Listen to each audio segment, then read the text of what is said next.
Nasa Amerika na si Pangulong Noynoy Aquino para makipagpulong kay US President Barack Obama sa loob mismo ng White House. Makakaharap din niya ang Filipino community doon, kabilang na ang American Idol Season 11 runner-up na si Jessica Sanchez. Sa kanyang official visit naman sa London, nakaharap ng Pangulo si Prince Andrew, anak ni Queen Elizabeth II. May report si Joseph Morong. Sinalubong mismo ni His Royal Highness Prince Andrew, the Duke of York, anak ni Queen Elizabeth II, si Pangulong Noynoy Aquino sa Buckingham Palace. Nasa kalagitnaan kasi ng pagdiriwang reyna ng kanyang ika-60 taon sa trono, kaya hindi siya ang nakaharap sa Pangulo.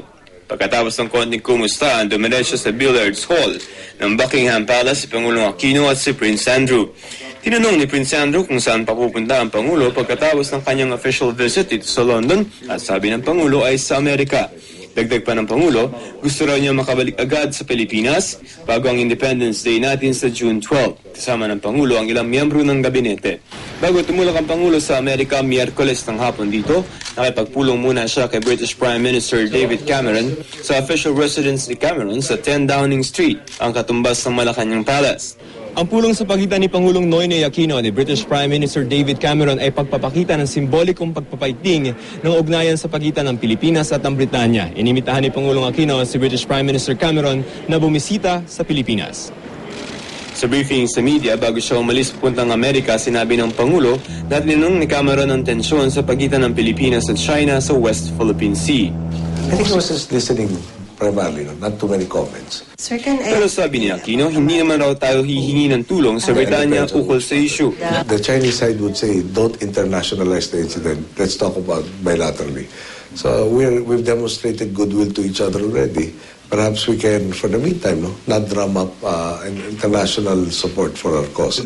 Sa parehong briefing, sinabi naman ng Pangulo na sa issue ng pagtatalaga ng bagong Supreme Court Chief Justice kapalit ang napatalsik na si Renato Corona ay hindi niya isinasantabi na kasali pa rin si Associate Justice Antonio Carpio sa posibleng pamilyan. Sir, out of si Justice Carpio, do you see anything wrong with him being the next Chief Justice? Again, can I comment when I get the list? Ang ilang mga senador na naging bahagi raw ng impeachment trial na kaalyado ng Pangulo na expired na ang term ay posibleng ma-appoint sa gabinete niya tulad na lamang ni Senador Kiko Pangilinan. Wala naman tayo co-coerce to accept any position. Magkipag-usap tayo. Kung meron silang advocacy sa palagay nila mapagpaglingkuran sa pagkabiling sa executibo, open po tayo sa kanila. Sa mga oras na ito ay nasa Amerika na si Pangulong Aquino. June 8 sa Amerika ay nakaschedule siya makipagkita kay US President Barack Obama na nag-imbita sa kanya.